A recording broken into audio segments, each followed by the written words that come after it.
Ok, on va démarrer comme on pense, comme on a dit, on va taper une bonne heure.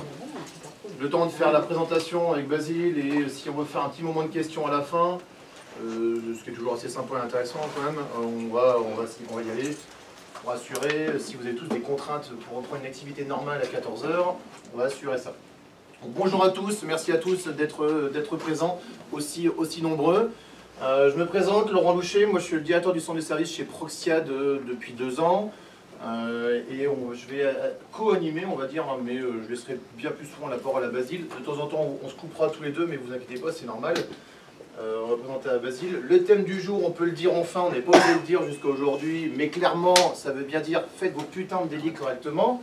Vous l'aurez compris. C'est pas faites vos prochains délits correctement, hein. Non, non, non, non. Pourquoi à deux? C'était intéressant, avant que je laisse pour que Basile y profite, je continue. Pourquoi à deux? Ce qui était intéressant, c'était un petit peu de mélanger ou de confronter une vision d'un délit sur un développeur versus un chef de projet et directeur de projet. Je pense que vous avez tous des fonctions un peu différentes et vous verrez, et je pense qu'on est conscient que l'attente n'est pas la même.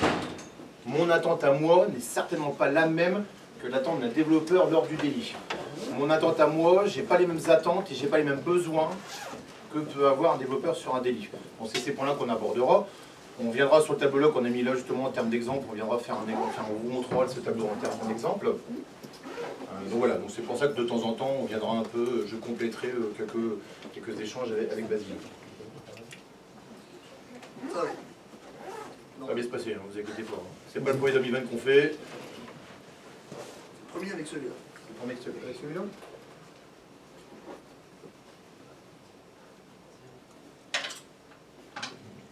Ça va bien se passer. Et bon.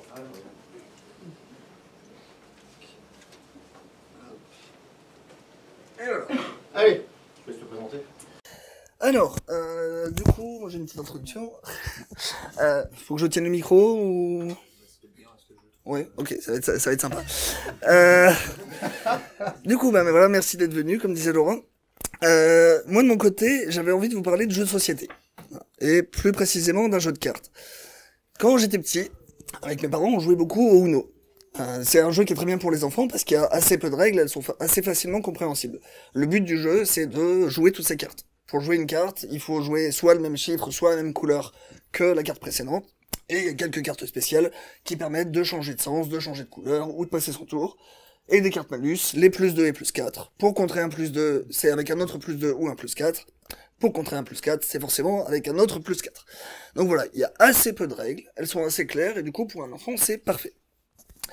Seulement voilà, comme toutes les règles, elles sont faites pour être interprétées. Si par exemple on est dans cette situation, on a un joueur qui a joué un plus 2, le joueur suivant a joué un autre plus 2, le joueur suivant a joué un plus 4. Combien de cartes doit piocher le joueur suivant s'il n'a pas de plus 4 lui aussi? Est-ce qu'il doit piocher 4 cartes, donc le dernier malus? Est-ce qu'il doit piocher 8 cartes, le cumul de tous les malus qu'il s'est pris? Nous, clairement, dans notre famille, on préférait faire avec tous les malus, c'est beaucoup plus drôle. On aimait bien rajouter une règle aussi, qui était la règle de l'interception. Donc si on avait une carte qui était exactement la même que celle qui venait d'être jouée, donc même couleur, même chiffre, ben on pouvait la jouer même si c'était pas à notre tour. Et du coup, on reprenait le jeu normalement. Au final, tout ça, je trouve que c'est une assez bonne métaphore du métier de Scrum Master. En tant que Scrum Master, on doit comprendre les principes de l'agilité, ses règles, et les appliquer. Mais on doit aussi adapter ces règles au contexte de notre projet, de notre équipe, de notre entreprise. Mais du coup, qu'est-ce qui se passe si un Scrum Master ne fait que appliquer les règles de l'agilité, ou au contraire, si à force de trop vouloir les adapter, ben on en perd l'essence, on en perd le principe. Voilà, il y a eu un coup de théâtre dans le monde du Uno le 4 mai 2019. Les créateurs du jeu Uno ont décidé qu'il n'était pas possible d'additionner les plus 2 et les plus 4. Alors la question c'est, pourquoi? Pourquoi est-ce qu'ils ont décidé de retirer cette règle qui, pour nous, ajoutait du fun? Ça a amélioré notre expérience de jeu. Eh bien c'est simple, c'est pour une question d'équilibre. Cette règle-là bouscule l'équilibre du jeu. Et c'est ce qu'il y a de plus dur quand on crée un jeu de société, c'est de faire un jeu de société qui soit équilibré, où tout le monde a les mêmes chances de gagner. Donc du coup, modifier les règles, ça peut aussi modifier l'équilibre de ce qu'on peut faire en agilité. Niveau présentation, du coup, c'est un peu fait. Je m'appelle Basile Parent, je suis développeur Scrum Master chez Proxiad. Laurent, je te laisse te représenter. Oh, bon, bah, moi, c'est Laurent. Avec une belle photo.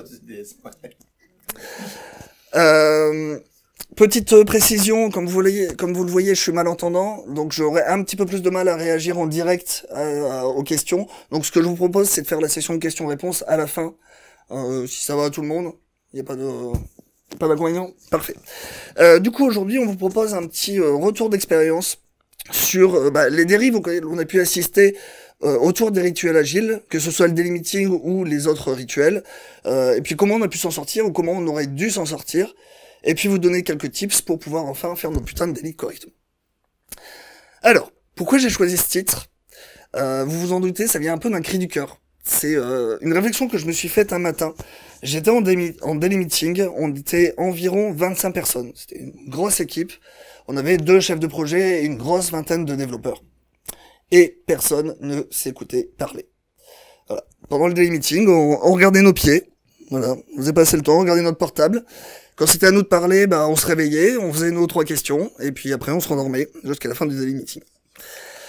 Et là je me suis dit, mais qu'est-ce que je fais là? Qu'est-ce que je fais dans ce daily meeting? À quoi sert ce daily meeting? C'était une équipe qui était assez jeune en agilité, et dans lequel le chef de projet avait gardé beaucoup de contrôle sur cette équipe. Donc du coup, il y avait peu d'autonomie dans l'équipe, et vu que le chef de projet avait gardé beaucoup de contrôle, c'est lui qui chapeautait tout, l'équipe ne ressentait pas le besoin d'être autonome.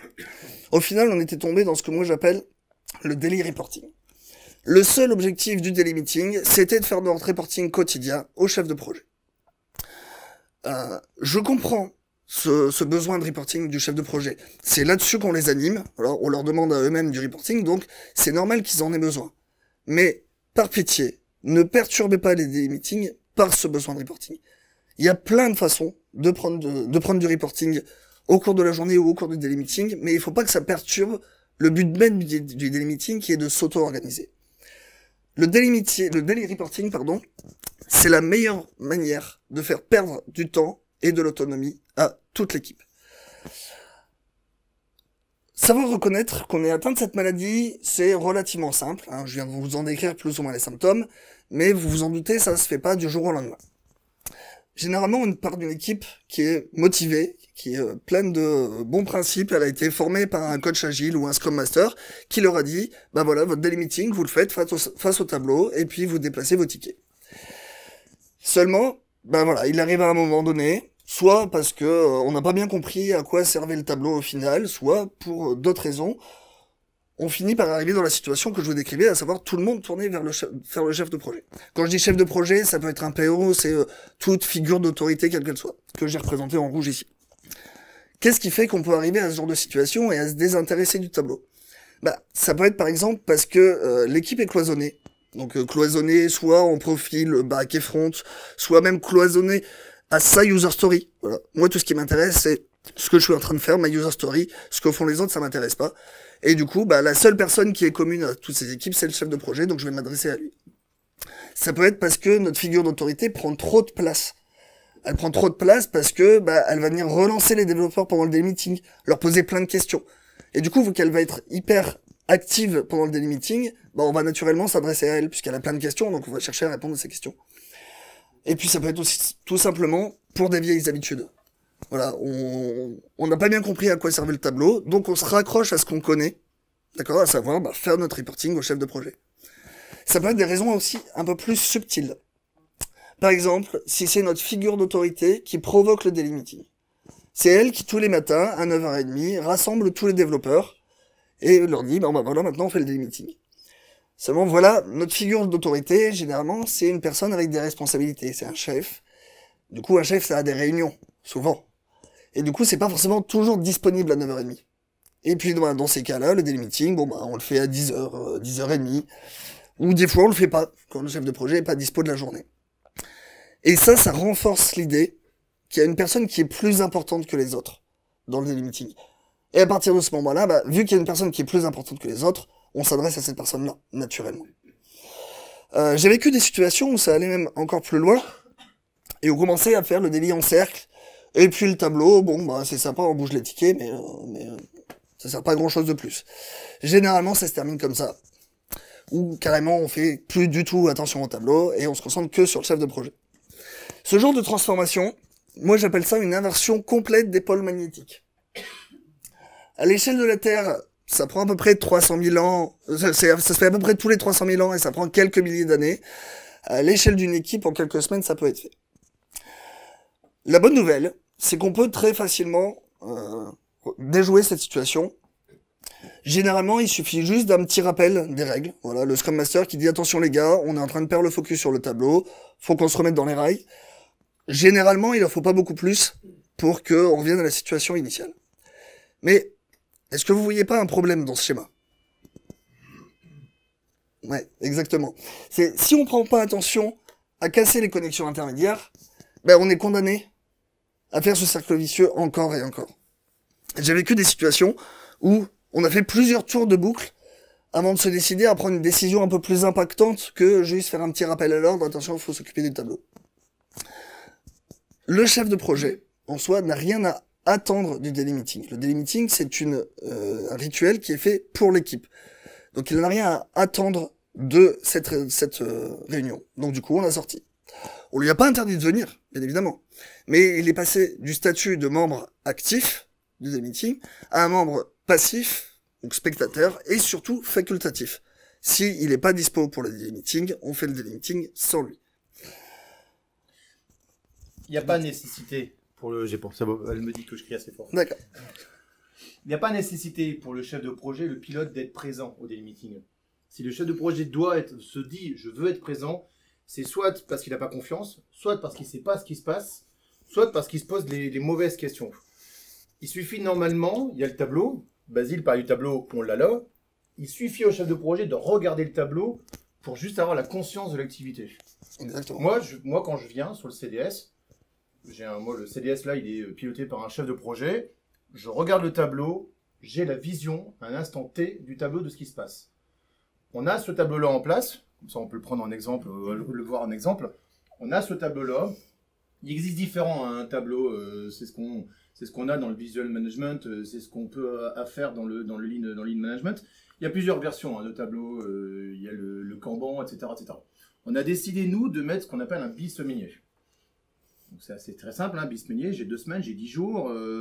Pourquoi? Parce qu'on est de la TMA, et de la TMA, on est dans la petite activité. On n'est pas sur du build à plusieurs mois, on est sur la TMA avec du ticket à 0,5, 1, 2 jours. Donc d'où l'intérêt de ce tableau-là. Ce tableau-là, moi quand je le regarde, j'ai une alerte qui me vient tout de suite à l'idée. Alors c'est fait exprès, hein, c'est les cases blanches. Qui dit case blanche, dit pas d'activité. Donc moi, la question que je pose au chef de projet, c'est, il y a une case blanche, là, il n'y a pas de boulot, pourquoi? Ça peut être des fois être normal, mais le pourquoi. J'ai quelqu'un que je vois pas sur le plateau, il n'est pas en congé. On a mis des magnettes formation, des magnettes malades, on a des magnettes congé, voilà. Ça permet vraiment à un moment donné d'avoir la vision sur l'équipe. On va plus loin pendant le daily, on a le point qui est fait entre les développeurs, c'est j'ai mon sujet, j'ai mon ticket. On a mis nous une norme de couleur client, comme on travaille pour plusieurs clients sur le CDS. Vous voyez en haut à droite la norme des couleurs. Et sur chaque sujet, j'ai le sujet, j'ai mon chiffrage, mon conso reste à faire. Pourquoi c'est pareil? C'est important à un moment donné, quand le chef de projet, si le chef de projet il est là en tant que spectateur, il recueille les informations. J'ai un sujet de 3 jours qui est donné à mon développeur. Si au bout de 2 jours, il me dit, bah, mon reste à faire, j'ai fini, enfin, s'il me dit au bout de 2 jours, j'ai terminé, ça veut dire que je me retrouve dans la situation là, j'ai une case blanche. Donc tout de suite, c'est action, je donne l'activité.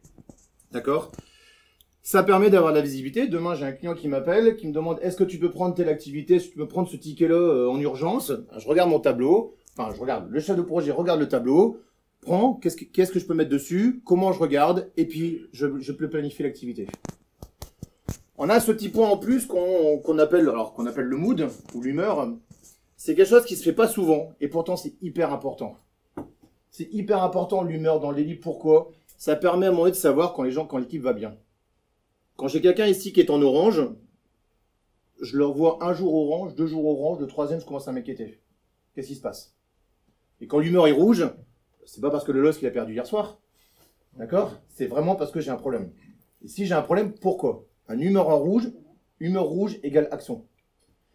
L'action, elle se fait pas pendant le daily. comme dit Basile, le daily, c'est là où l'équipe partage, c'est là où les développeurs vont partager leur activité.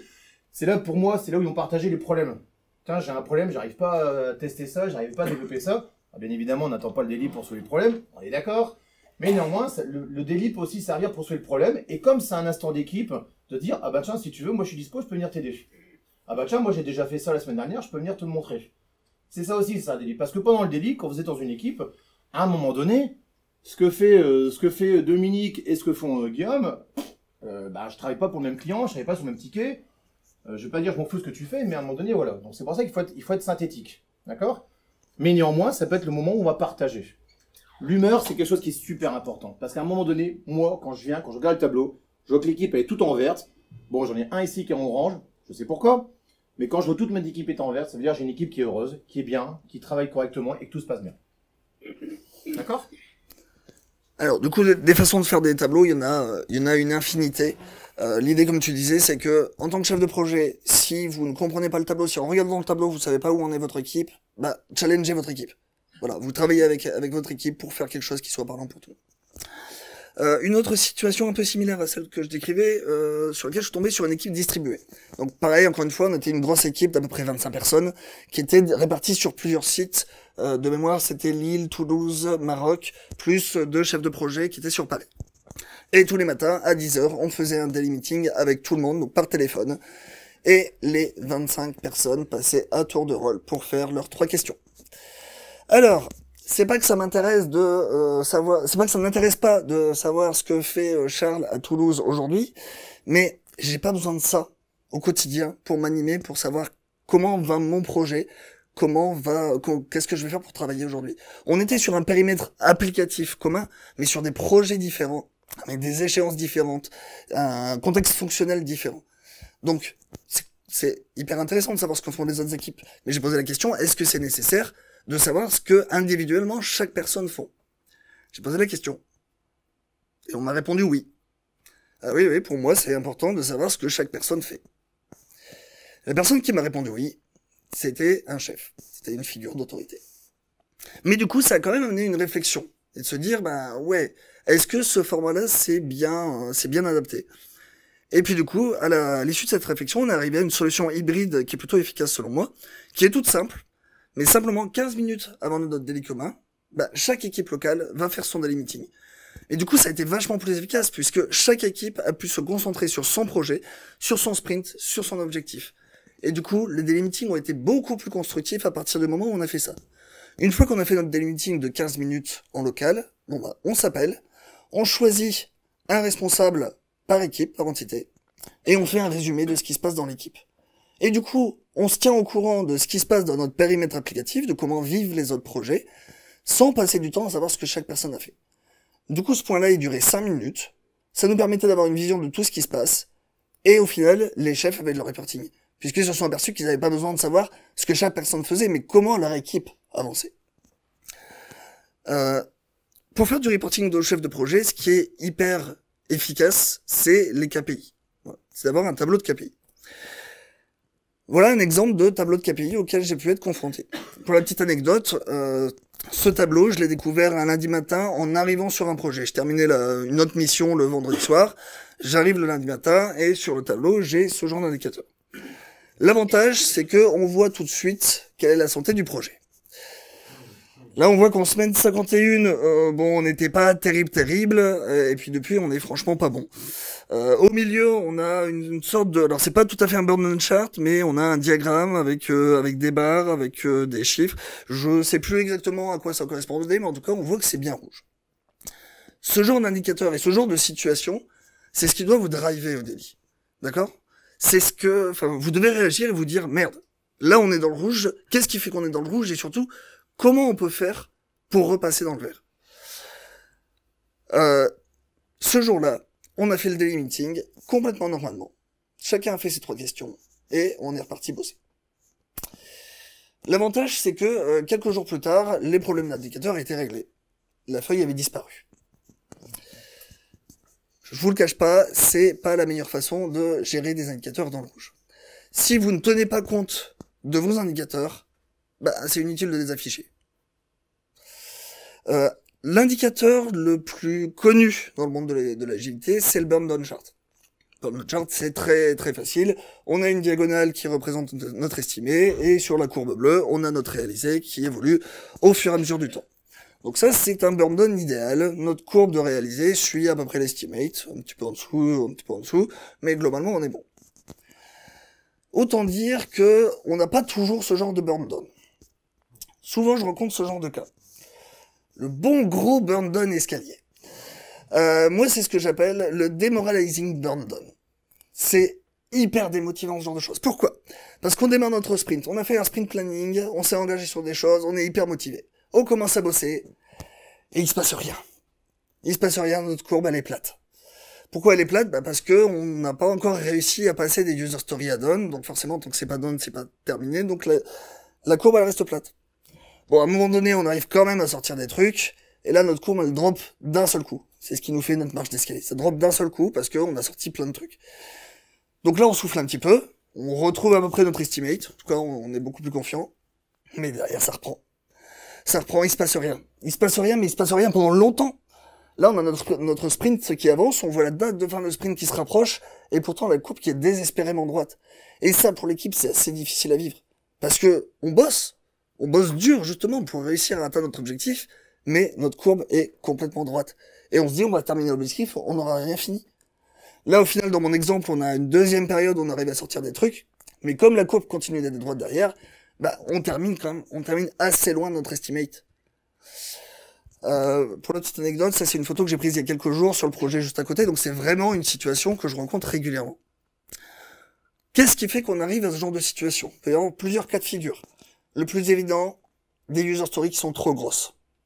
Une grosse user story, qui vaut beaucoup de points, qui vaut 13 points, qui vaut 20 points, forcément ça va prendre du temps à faire, ça va prendre plusieurs jours à être fait. Donc pendant plusieurs jours, on n'a rien qui est fait. Une fois que c'est terminé, ça représente beaucoup de points. Donc notre courbe, elle descend d'un seul coup. Ça peut être aussi parce qu'on a un goulot d'étranglement. Typiquement, la colonne merge request ou pull request. Ouais, ça reste en attente parce qu'on a besoin de la validation d'un tech lead ou de la validation de la moitié de l'équipe qui met un pouce vert, etc. Et du coup, ça prend du temps parce qu'on a tous du travail. Et donc, ça fait que nos user stories, elles traînent en longueur sur la fin parce que il faut qu'on ait cette phase qui est un goulot d'étranglement. Ou ça peut être tout simplement aussi une équipe qui a du mal à finir, qui a du mal à finaliser ses user stories. C'est un développeur qui prend une user story, qui fait le développement, qui le passe dans la colonne d'à côté, et à partir du moment où c'est dans la colonne d'à côté, c'est plus son problème. Il passe la patate chaude à quelqu'un d'autre. Il y a une maxime en agilité qui résume assez bien cette situation, c'est le stop starting, start finishing. Arrêtez de commencer des nouvelles tâches, commencez par terminer ce que vous avez entamé. Donc plutôt que de se dire, j'ai pris un ticket, j'ai fait mon développement, c'est plus mon problème, non. J'ai pris un ticket, j'ai fait mon développement, je le passe dans la colonne d'à côté. La colonne d'à côté, c'est le test avec le QA. Je vais voir le QA, je lui dis, j'ai un nouveau truc à te faire tester, est-ce qu'on peut regarder ensemble? Comme ça, on le fait ensemble et on peut passer le ticket à côté. La colonne d'à côté, c'est merge request. Et on fait un coucou à toute l'équipe, j'ai une merge request, est-ce que vous pouvez la regarder? On emmène notre ticket de case en case jusqu'à ce qu'elle arrive à done. Un autre type de burn down auquel j'ai déjà été confronté, le burn down anarchique. Bon, ça c'est un peu plus rare, mais c'est le genre de situation, on commence le sprint, ça se passe plutôt bien, on est plus ou moins sur l'estimé. Et puis il y a le PO qui débarque, et qui nous dit, les gars arrêtez tout, je viens de voir avec les utilisateurs, et on a oublié une fonctionnalité hyper importante. C'est vraiment un truc structurant, les utilisateurs veulent ça pour la fin du sprint, il faut que vous le preniez en compte. Donc nous, on est agile, on le prend, puisque c'est vraiment la priorité, c'est ce qu'attend l'utilisateur. Donc, on le prend. Seulement, sur le moment, on n'a pas forcément le temps de réfléchir à ce qu'on peut descoper histoire d'équilibrer notre sprint, donc on se prend un pic de charge d'un seul coup. Et là, on passe d'un statut où on était plutôt confiant, on était plutôt bien parti, à un statut où on est super en retard. Bon, derrière, l'équipe cravache pour essayer de rattraper le coup, et on finit par réussir à rattraper le coup et même à dépasser l'estimé. Donc soit on a travaillé hyper dur pour réussir à rattraper, soit on a réussi à descoper, en tout cas on dépasse notre estimate. Et là il y a une réflexion magique qui se met en place. Ouais, mais est-ce qu'on va pas finir le sprint trop tôt? Ouais, t'as raison. Bon, on va rajouter des trucs. Et du coup on se reprend un pic de charge. Derrière, vous voyez que la ligne du réalisé suit globalement la ligne de l'estimate, mais en parallèle. Donc, ce qui fait qu'on se retrouve avec un sprint qui a été bien géré par l'équipe. On a réussi à produire de la valeur comme ce qu'on avait prévu, même, voire même plus, si on s'est défoncé pendant le premier pic de charge. Et pourtant, le résultat à la fin, c'est que on est super loin de notre estimate. Typiquement, ce genre de burn down, pour moi, il faut le jeter. Ça sert à rien, c'est impossible à exploiter. C'est passé trop de choses, trop d'événements anormaux pendant le sprint pour pouvoir exploiter.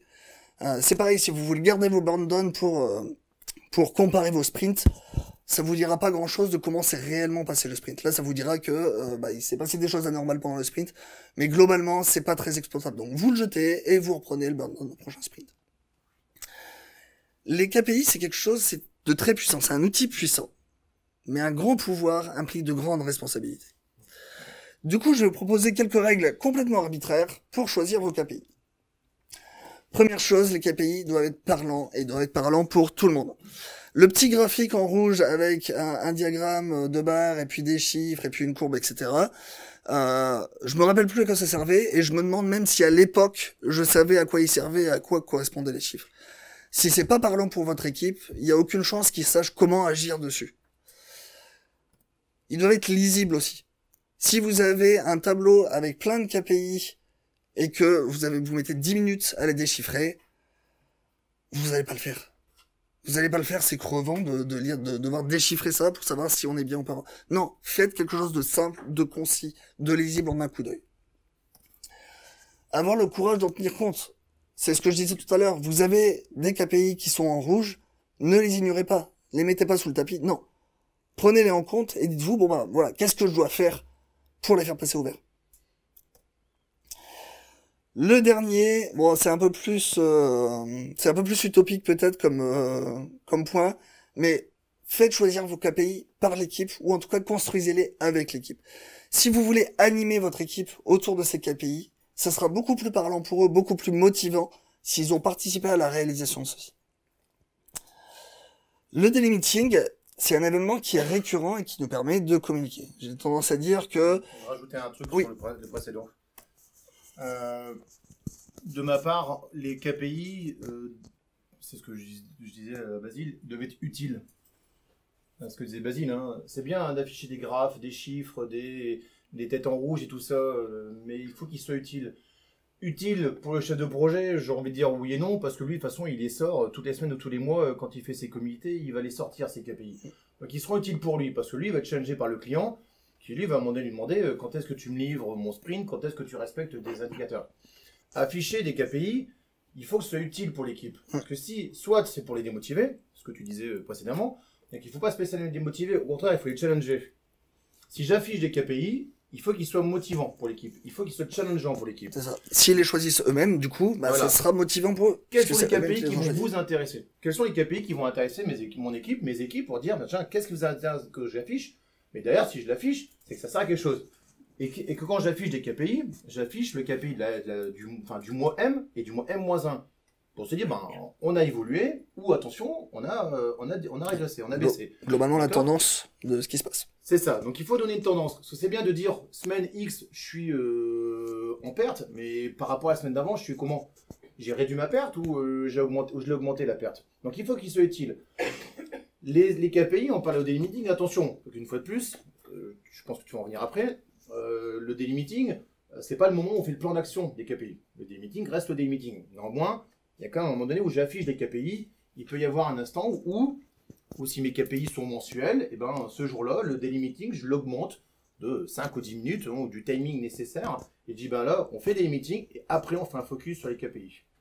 Mais ils doivent être utiles pour l'équipe, ils doivent permettre d'orienter l'équipe pour dire, voilà, c'est quoi la tendance, vers quoi on va, quel est l'effort qu'il faut faire, ou alors c'est clairement dire, à un moment donné, c'est un message sur le projet, c'est bon, allez, super les gars, on y arrive, ça marche bien, on continue. Et c'est des messages qui sont à passer. Du coup, le daily meeting, alors là je vais aborder un point que tu as déjà abordé tout à l'heure. Le daily meeting, c'est un événement récurrent qui permet à l'équipe de le communiquer. Moi j'ai une phrase qui est la suivante, voilà, le daily meeting c'est un moment privilégié pour échanger et s'organiser. Le mot important dans cette phrase, c'est privilégié. Paradoxalement, le daily meeting peut créer des retards de communication. Tu l'as abordé tout à l'heure.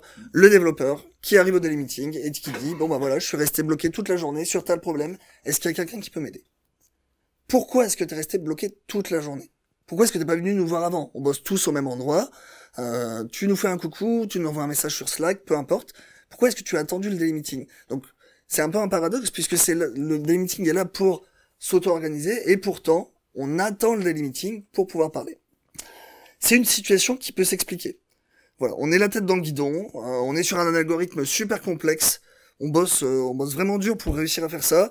Parfois, on a le casque sur les oreilles histoire de pas être dérangé par les bruits extérieurs. Parfois, on est malentendant et ça fait la même chose, mais bon, c'est autre chose. Toujours est-il qu'on est dans notre bulle. On est dans notre bulle et on s'aperçoit plus qu'on fait partie d'une équipe. Et là, c'est au Scrum Master de veiller à ça, de veiller à casser ces bulles. Et ça peut être fait très simplement.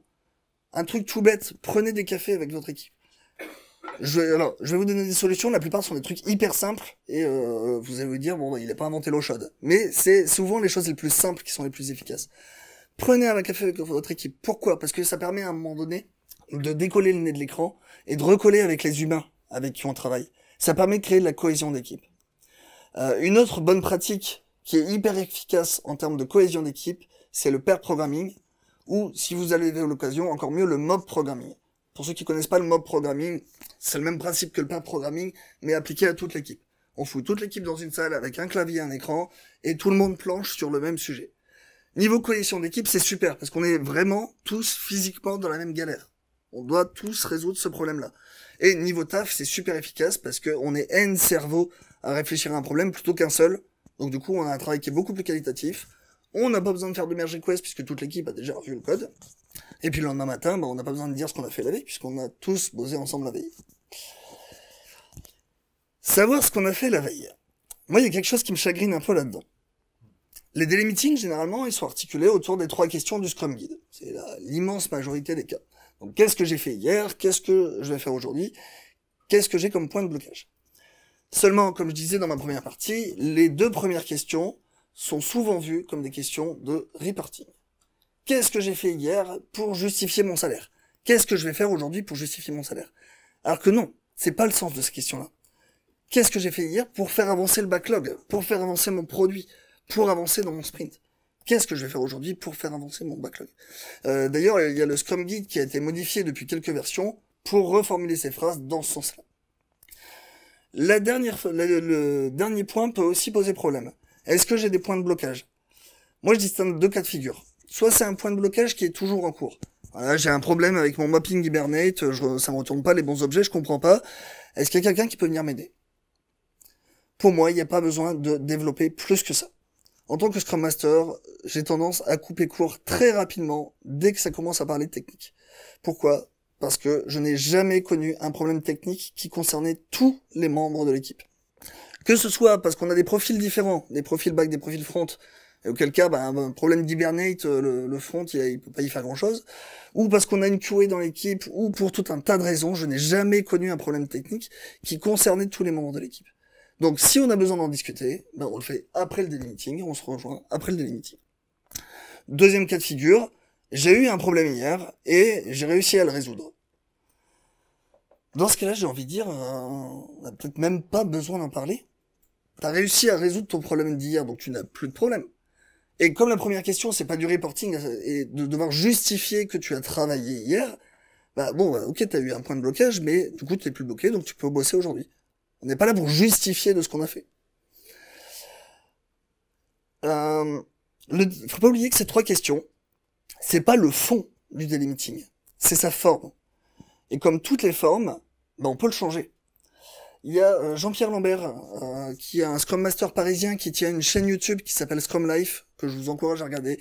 Ils mettent plein d'épisodes toutes les semaines sur plein de sujets autour de l'agilité, et ils ont fait un sujet sur le daily meeting où ils proposaient des questions alternatives. Donc vous pouvez faire pour soit remplacer, soit ajouter.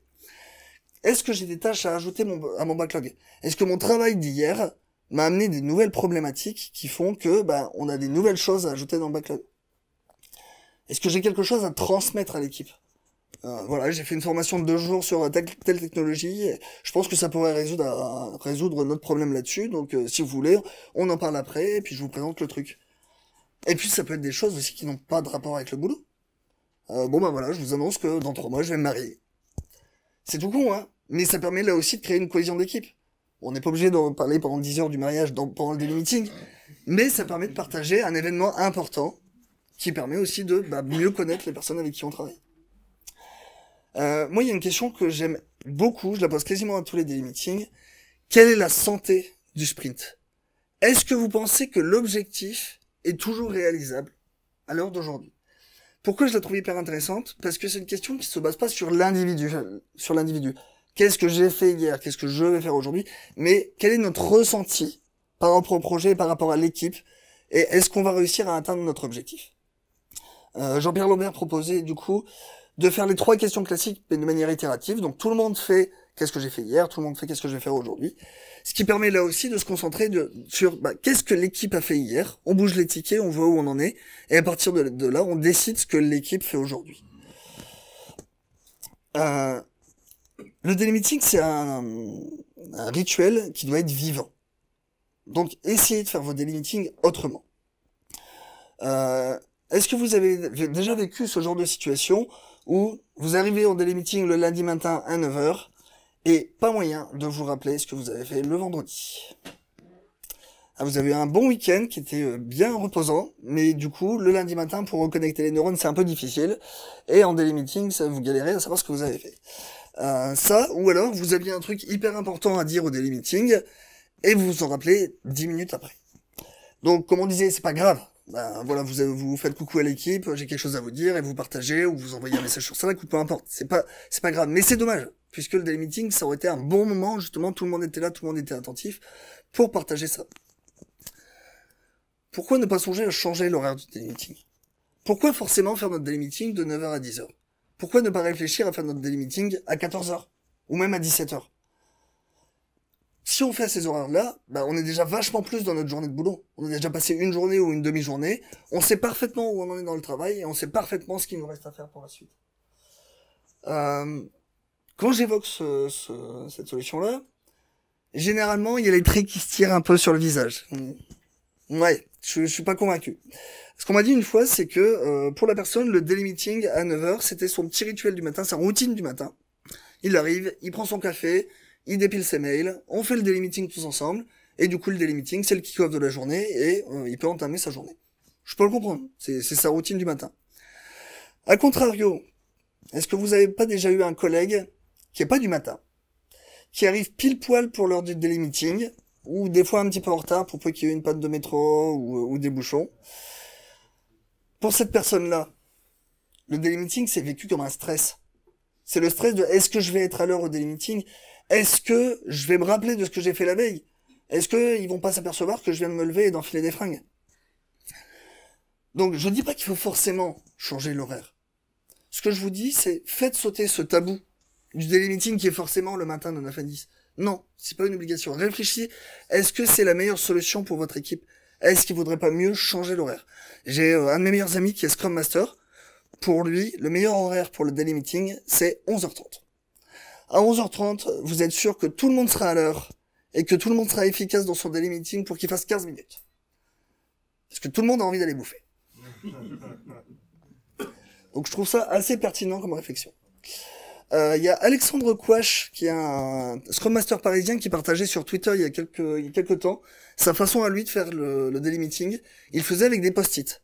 Alors, c'est pas les post-it des user stories, non. Chaque étape du daily meeting était marquée sur un post-it. Et du coup, au moment où on faisait la cérémonie, on suivait l'ordre des post-it. Pourquoi c'est intéressant? Vu que c'est sur des post-it, on peut changer l'ordre. On peut changer notre format de daily meeting simplement en bougeant les post-it, en rajoutant des post-it ou en supprimant. C'est un bac à sable formidable pour essayer de nouvelles manières. Un daily meeting alternatif qui est assez connu, il s'appelle le Walk the Wall. Le Walk the Wall, comme son nom l'indique, le but est de parcourir son mur, donc son tableau. Et un tableau où on a des colonnes d'état, donc à faire, en cours, terminé. Et on parcourt notre tableau de la droite vers la gauche. Donc on commence par s'intéresser à tout ce qui est terminé. Et on passe les tickets qui doivent passer à terminer dans la bonne colonne. Ensuite, on passe à la colonne d'à côté. La colonne d'à côté, mettons, c'est la colonne Merge Request. Bah, on fait un état des lieux, voilà tout ce qui est aujourd'hui en merge request, voilà ce qui passe en merge request aujourd'hui, et on réfléchit, bah, quels sont les efforts à faire pour que tous ces tickets-là passent en colonne done. Et on continue comme ça jusqu'à la colonne à faire. Ça, je trouve ça hyper intéressant parce que c'est hyper efficace pour ce que je vous disais tout à l'heure, le stop starting, start finishing. On s'intéresse d'abord à ce qui est terminé, puis à ce qui est en cours et on s'intéresse à comment faire pour que ça soit terminé avant de regarder ce qui reste à faire. Et un dernier daily meeting alternatif, celui-là est très particulier. Le collaborative daily meeting. C'est une façon complètement différente d'envisager les daily meetings et même une façon complètement différente d'envisager notre travail tout au long du sprint. En collaborative, la priorité numéro 1, c'est de réussir à atteindre notre objectif de sprint le plus rapidement possible. Et là, vous allez me dire que, encore une fois, j'ai pas inventé l'eau chaude. Je reformule. En collaborative, notre objectif numéro 1, c'est d'atteindre notre objectif de sprint le plus rapidement possible, même si on ne termine aucune user story. Voilà. Et là, j'ai les réactions que j'attendais. Pourquoi est-ce qu'on n'aurait terminé aucune user story? Admettons, notre objectif de sprint, c'est de pouvoir créer des comptes utilisateurs.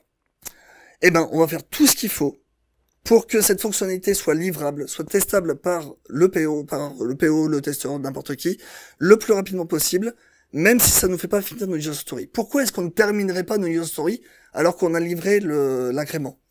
Bah, ça, en fait, ça va dépendre de notre definition of done. Si dans notre definition of done, on a prévu une revue de code un peu compliquée, on a prévu de mettre à jour les tests automatisés, on a prévu de mettre à jour le cahier de test, tout ça, c'est des tâches qui ne sont pas essentielles à la réalisation de notre incrément et au fait de pouvoir le livrer vite.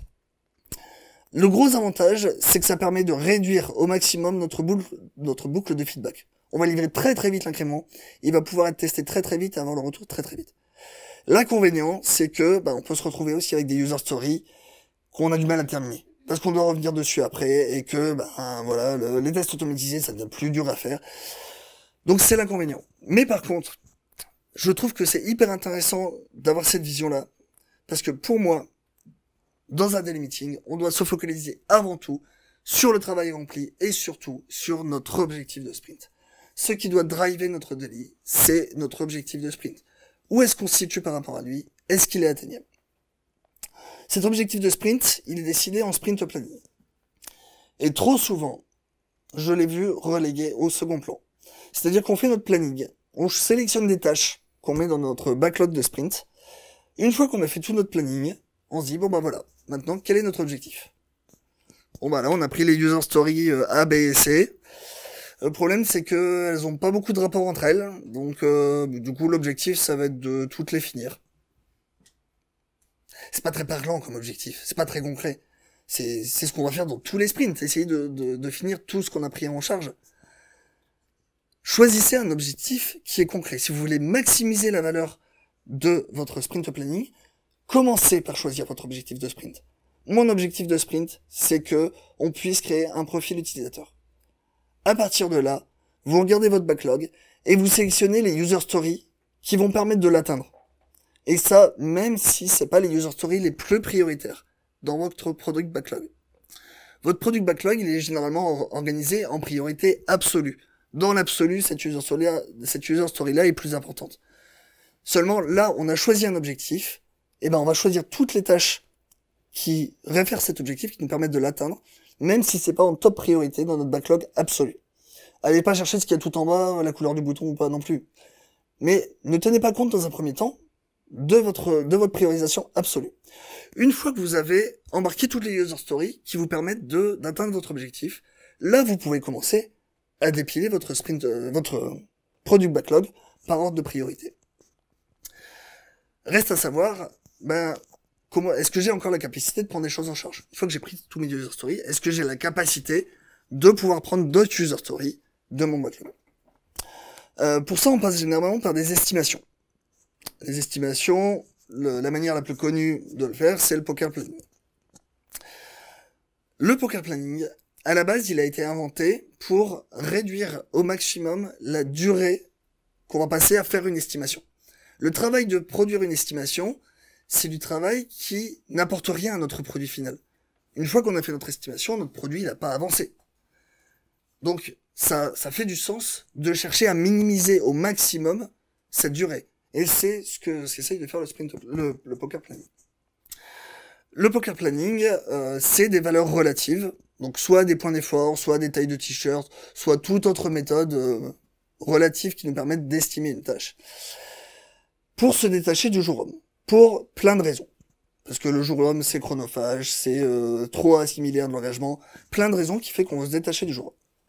Seulement sur une équipe qui n'est pas encore mature, qui vient de découvrir l'agilité, à qui on donne un jeu de cartes de poker planning qui voit des points.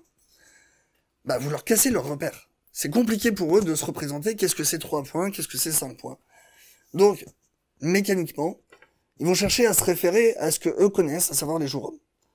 Donc, la plupart du temps, quand on entame la mécanique du poker planning, on va essayer de faire une règle de 3.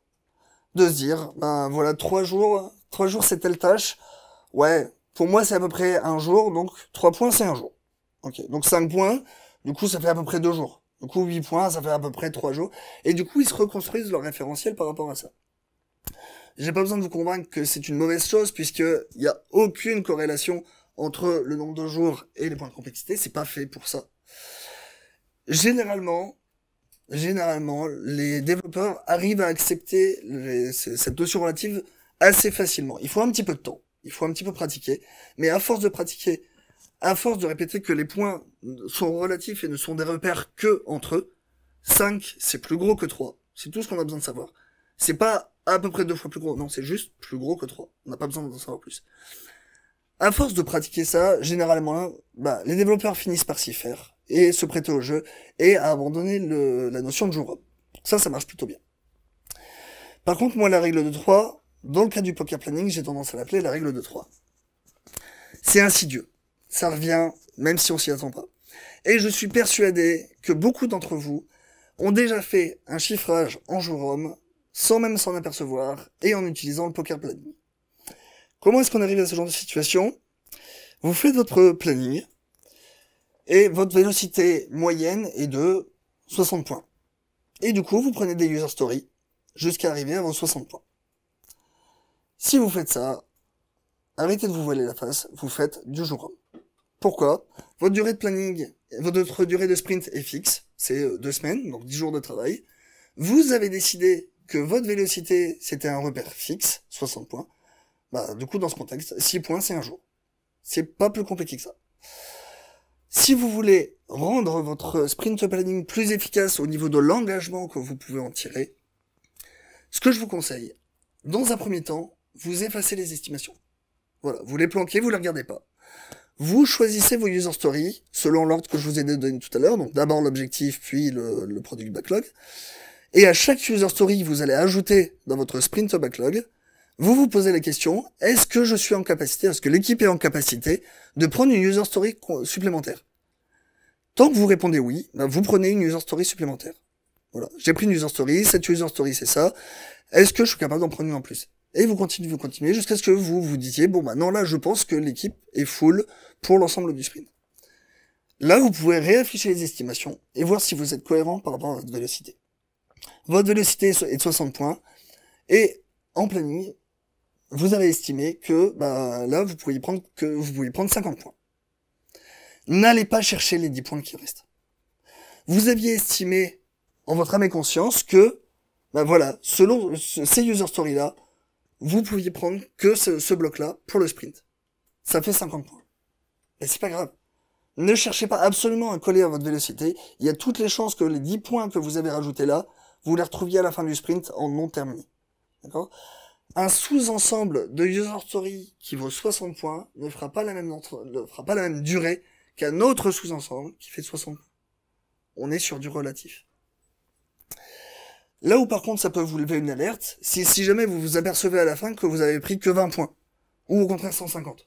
Là vous pouvez peut-être vous dire, j'ai merdé quelque part dans mon sprint planning. Pour faire ça, pour réussir à faire ça sans les estimations, il faut que vous puissiez augmenter la prévisibilité de votre sprint. Pour faire ça, la meilleure façon, c'est de réduire la durée de sprint. C'est très compliqué de s'imaginer tout le travail qu'on va faire sur 4 semaines. Moi, j'arrive pas à le faire. J'arrive pas à m'imaginer tout le travail que je vais pouvoir abattre en 4 semaines. Sur 2 semaines, c'est déjà vachement plus concret. Sur une semaine, c'est encore plus concret. Sprint d'une semaine, ça fait pas l'unanimité, ou en tout cas, ça pose beaucoup de problèmes. On se dit qu'en une semaine, on va rien réussir à produire, on va passer notre temps en réunion, et puis au final, on va pas être efficace. Je vous rassure, c'est absolument pas le cas. Vos réunions, vous allez faire exactement les mêmes réunions, et elles vont être proportionnelles à votre durée de sprint. Votre sprint planning va être beaucoup plus court sur un sprint d'une semaine que sur un sprint de 2 semaines. Et vous allez continuer à produire pendant ce temps-là. Si vous avez des réticences par rapport au sprint planning d'une semaine, moi j'ai qu'un conseil à vous donner, essayez-le. La base de l'agilité, c'est l'empirisme. On essaie des choses et on en tire des conclusions. On voit si ça a marché ou si ça n'a pas marché. Vous n'avez rien à perdre à essayer le sprint d'une semaine puisque vous allez continuer à travailler. Donc essayez-le pendant 5 sprints, 6 sprints. C'est pas beaucoup puisque les sprints sont courts, donc ça va passer assez vite. Et tirez-en des conclusions. Si ça vous correspond pas, bon bah c'est pas grave. Vous aurez essayé, vous aurez vu que ça marchait pas, et vous aurez pas perdu votre temps. T'as quelque chose à rajouter? Non. Cette mécanique de se poser des questions sur ce qui a marché, ce qui a pas marché, et en tirer des conclusions, on le fait pendant la rétrospective. Et paradoxalement, j'ai rencontré plusieurs fois des environnements où on était frileux à changer le format de rétrospective. On était super content de faire des réunions de conception qui changeaient de format à chaque fois. Mais la rétrospective, le Scrum Master faisait à chaque fois un speedboat et ça allait à tout le monde.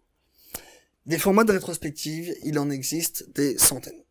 Là, je vous ai mis des liens. À chaque fois que c'est souligné, c'est parce qu'il y a un lien vers un article. Vous aurez les slides à la fin. Vous tapez rétrospective agile sur Google, vous trouvez tout ce que vous voulez. Il n'y a aucun souci. Des formats de rétrospective, il en existe des centaines. Pourquoi est-ce qu'il en existe autant? C'est pas juste pour s'amuser à faire les choses différemment et puis à coller des post-it différemment ou... Non. Chaque rétrospective a ses points forts. Chaque rétrospective va permettre de mettre en lumière quelque chose. Le Scrum Master, quand il prépare sa rétrospective, il doit préparer le format. De quoi je me suis aperçu dans le sprint? Qu'est-ce que je vais mettre en place comme format pour aider mes développeurs à rendre la rétrospective la plus efficace possible. Vous avez une équipe qui a du mal à communiquer.